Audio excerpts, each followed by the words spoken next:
Deer learner, আপনি tune করে আছেন YouTube channel SMDN tutorial made learning easy with quality materials. আজকে আমরা ডিসকাশন করব কোর্স 509 এর ব্লক 2 এর ইউনিট নাম্বার 5 সামাজিক ও রাজনৈতিক জীবনের সমন্বয় সাধনকারী বিষয় হিসেবে রাষ্ট্রবিজ্ঞান, অর্থনীতি এবং সমাজবিজ্ঞান।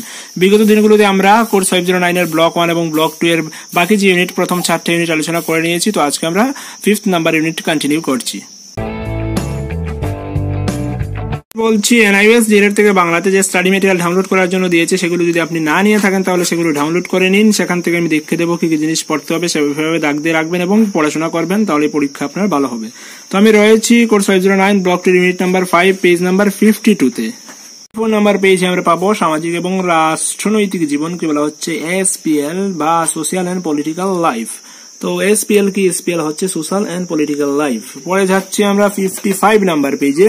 55 নাম্বার পেজে দেখতে পাবেন যে ঈশ্বর ভাই প্যাটেল কমিটির প্রস্তাব অনুযায়ী 1977 সমাজবিজ্ঞানের পাঠ্যক্রমে পৌরবিজ্ঞানের পরিধি উচ্চ প্রাথমিক স্তরে আদর্শ বিষয়বস্তু হিসেবে গ্রহণ করা হয়। অর্থাৎ 1977 সালে ঈশ্বর ভাই প্যাটেল কমিটির প্রস্তাব অনুযায়ী সমাজবিজ্ঞানে পৌর বিজ্ঞানটাকে অন্তর্ভুক্ত করা হয় 6ষ্ঠ, 7ম এবং 8ম শ্রেণীতে। তো প্রশ্ন হচ্ছে, কার প্রস্তাব অনুযায়ী পৌরবিজ্ঞানকে উচ্চ প্রাথমিক স্তরে সমাজবিজ্ঞানের পাঠ্যক্রমে যুক্ত করা হয়? তো সেটা হচ্ছে ঈশ্বর ভাই প্যাটেল কমিটির প্রস্তাবনায় 1977 সালে।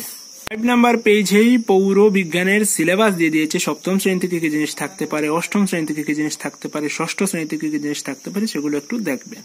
6 নাম্বার পেজে একটা প্রশ্ন দেওয়া আছে যে কিভাবে সামাজিক ও রাজনৈতিক জীবনের সঙ্গে রাষ্ট্রনীতি, অর্থনীতি এবং সমাজবিজ্ঞানের সম্পর্ক তৈরি হয়।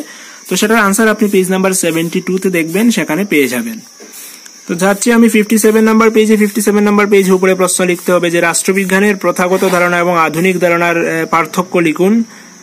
রাষ্ট্রবিজ্ঞানের প্রথাগত ধারণা এবং আধুনিক ধারণার মধ্যে পার্থক্য লিখুন। তো সেটা 57 নাম্বার পেজে রয়েছে। দেখুন যে প্রথাগত ধারণা এবং আধুনিক ধারণা, তার পার্থক্যটা।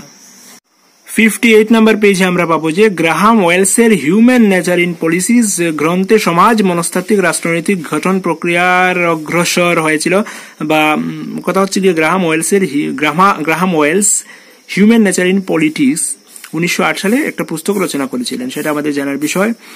তারপর নিচের অংশে পাবো যে অর্থনৈতিক জনক হিসেবে অ্যাডাম স্মিথ 1776 খ্রিস্টাব্দে সম্পদের বিজ্ঞান নামক গ্রন্থটি প্রকাশ করেন।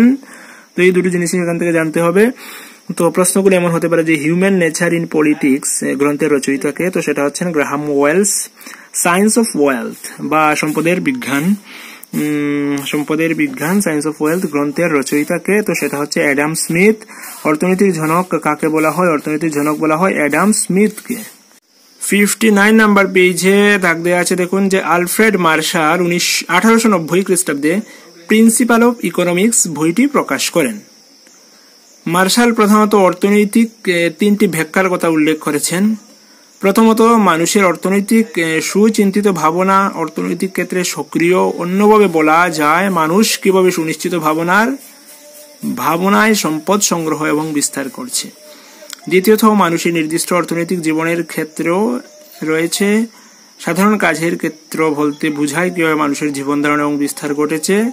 সাধারণ ব্যবহারিক জীবনে অনেক পথ খোলা রয়েছে, যেমন সামাজিক ও রাষ্ট্রনৈতিক জীবন। তৃতীয়ত, প্রাথমিক স্তরে অর্থনীতির লক্ষ্য হচ্ছে কল্যাণ এবং উন্নতি। অর্থনৈতিক চাহিদা সম্পূর্ণভাবে মানুষের জন্য নয়, ব্যবহারিক কল্যাণের জন্য। তো সেখান থেকে জানতে হবে সেটা হচ্ছে যে প্রিন্সিপাল অফ ইকোনমিক্স বইয়ের লেখককে, এটা হচ্ছে আলফ্রেড মার্শাল, যেটা 1890 খ্রিস্টাব্দে রচনা করেছিলেন। তো প্রশ্ন উল্টাভাবে হতে পারে যে আলফ্রেড মার্শাল রচিত গ্রন্থটি হলো, বলে আমরা যে গ্রন্থগুলো পেয়েছি অনেকগুলো গ্রন্থ দিতে পারে, যে নেচার ইন পলিটিক্স বা সায়েন্স অফ ওয়েলথ বা প্রিন্সিপাল অফ ইকোনমিক্স, এমনভাবে অপশনগুলো দিয়ে দিতে পারে। তো এটা মনে রাখতে হবে।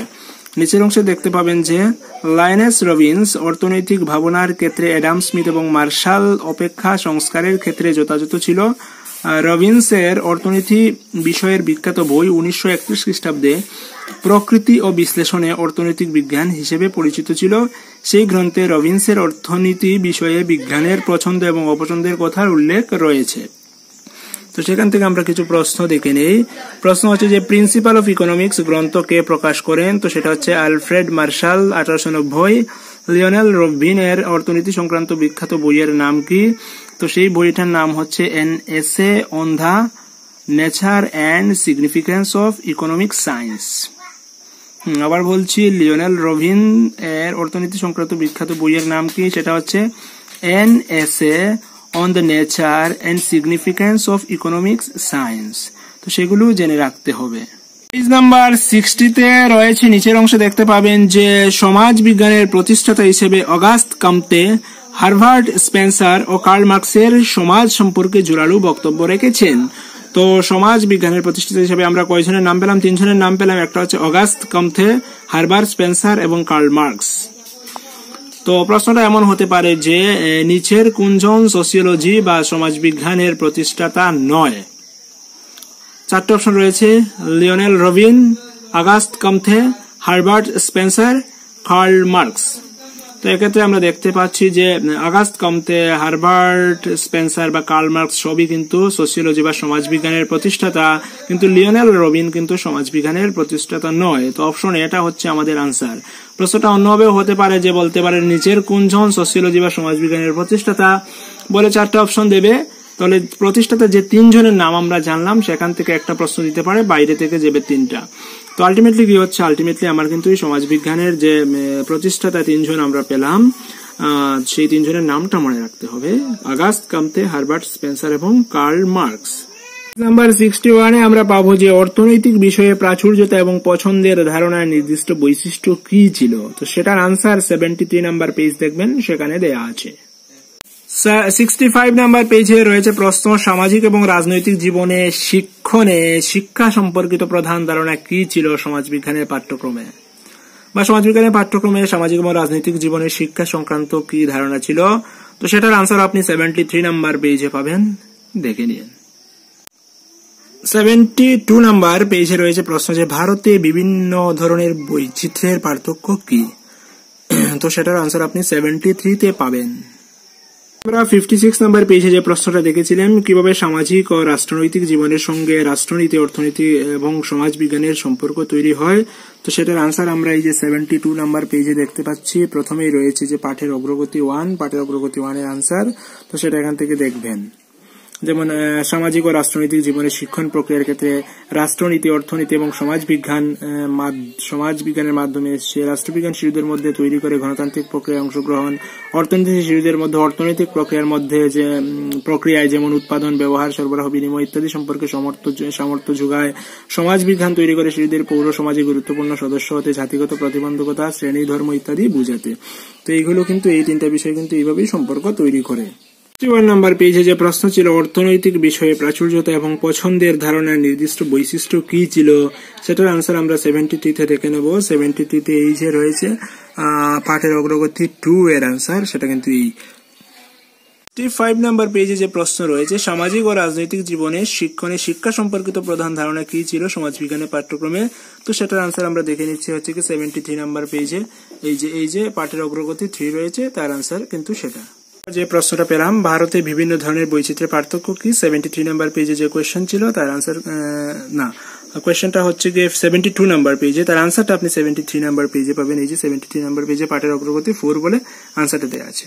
তো এরই সাথে শেষ হচ্ছে আমার কোর্স 509 ব্লক 2 এর ইউনিট নাম্বার 5, অর্থাৎ ব্লক 2 এর লাস্ট ইউনিটের আলোচনা। তো নেক্সট ডে থেকে আপনি কোর্স 509 এর ব্লক 3 তে কিন্তু 4টা ইউনিট রয়েছে, সেই 4টা ইউনিট নিয়ে আলোচনা আমরা কন্টিনিউ করব। পাঠ শেষের অনুশীলনীতে যে প্রশ্নগুলো দিয়েছে দেখে নিন, সেখান থেকে শেখার মতো কি কিছু পেয়েছেন? যদি পান তাহলে শিখবেন, আমি কিন্তু শেখার মতো কিছু জিনিস পাইনি, তাই এই চ্যাপ্টারটাকে আমরা স্কিপ করছি। পরবর্তী ইউনিটগুলোতে কিন্তু শেখার মতো অনেক জিনিস আমরা পাবো, সেইগুলো আমরা কন্টিনিউ করব। টপিক ওয়াইজ এই ডিসকাশনগুলোকে কিভাবে আরো ইমপ্রুভ করা যায় সে ব্যাপারে আপনাদের মতামত অবশ্যই জানাবেন, কমেন্ট বক্সে কমেন্ট করবেন। আমি সেগুলো দেখে আমি আপনাদের মতামত অনুযায়ী আমি ইমপ্রুভ করার চেষ্টা করব। আর মার্কস আপডেটের ব্যাপারে যে ওয়েবসাইট লিংক দিয়েছিল, সেখানে আপনি কি আপনার মার্কটা আপডেট করে দিয়েছেন? ক্লাস 12 এর মার্কটাকে আপডেট করে দিয়েছেন? অনেকে কিন্তু আপডেট করতে পারছে না, অনেকের আবার আপডেট হয়ে গেছে। যদি আপডেট হয়ে যায় ইটস ওকে, আর যদি আপডেট না হয় তাহলে কি করতে হবে সেটাও একটা নোটিফিকেশন বেরিয়েছে। কিন্তু যদি আপনি অনলাইনে আপডেট করতে না পারেন তাহলে কিন্তু রিজিওনাল সেন্টারে আপনার ডকুমেন্টগুলো নিয়ে গেলে ওরা আপডেট করে দেবে। এমন ব্যাপারে অনেকে জানতে চাইতেন, তো সেটা নিয়ে আমি পরে আলোচনা করছি। যেখানেই রাখছি, keep studying and stay tuned with SMDN tutorial. ধন্যবাদ।